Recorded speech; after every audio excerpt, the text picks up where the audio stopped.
But what we do know is that informatics, information that is derived from genetics, from what is now called genomics, the sequence data of humans and other organisms, this area of information mining is going to be tremendously important and will require talented people to explore. The use of information will require people that have a variety of kinds of skills, in particular mathematical skills, the ability to find new ways to solve complex problems, complexity, things that have so many interacting parts and pieces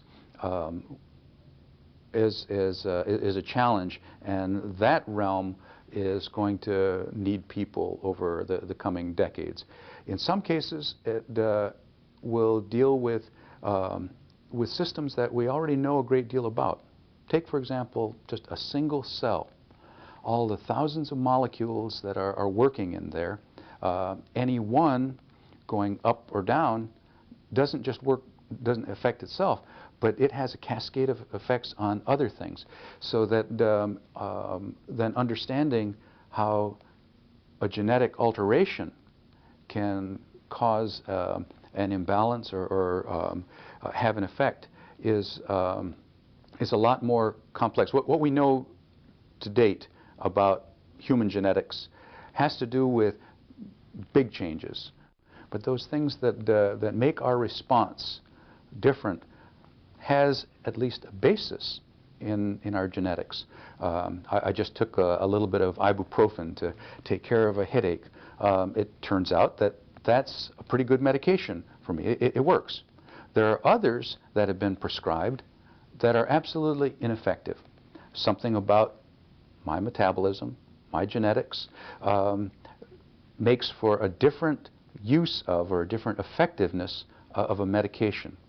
One of the problems of the coming decades is to figure out, without having to do it by trial and error, what about you, what about me, and our genetic makeup would tell us whether a particular medication is going to be positive or in fact going to be lethal to us.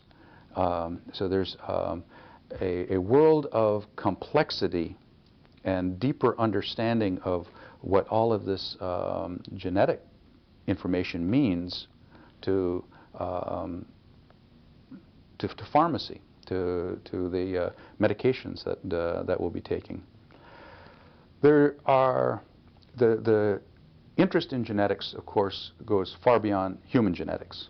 Plant genetics, animal genetics is also going to be tremendously important. We can go back to some of the first plant genetics that we know about, the development of corn, which was a product of Indians making specific crosses.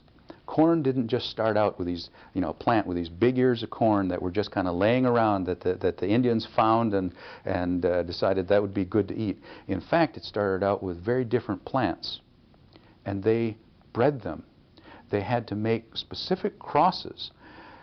The crosses that they made were between what we would now call mutants, and they had to bring those together.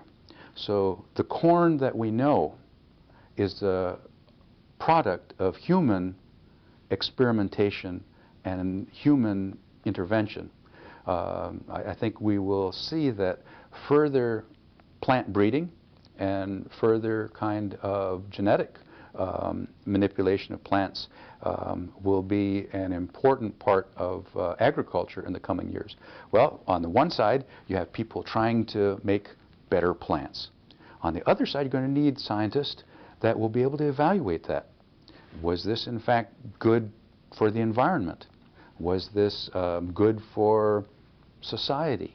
And who's going to make those decisions? But in fact, scientists are needed on both sides of those to be making the proper kinds of judgments, what we should be doing, how we should be doing, and how this can be a benefit to all people.